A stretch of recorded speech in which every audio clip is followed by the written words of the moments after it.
نعم، أنا الفاسد، أنا ابن لهذه المرحلة والمراحل التي سبقتها، وسقطت كما سقط الجميع في بئر سحيق من اللامبالاة والإحساس بالعجز وقلة الحيلة.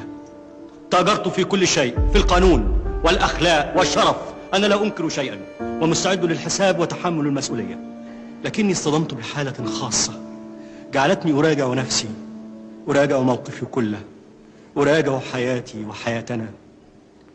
اصطدمت بالمستقبل، رأيتنا نسحقه دون أن يهتز لنا جفن، نقتله ونحن متصورون أن هذه هي طبائع الأمور، فكان لابد لي أن أقف وأصبر.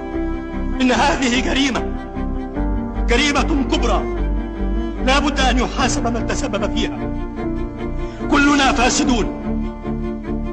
فاسدون، لا أستثني أحدا، حتى بالصمت العاجز الموافق قليل الحيلة.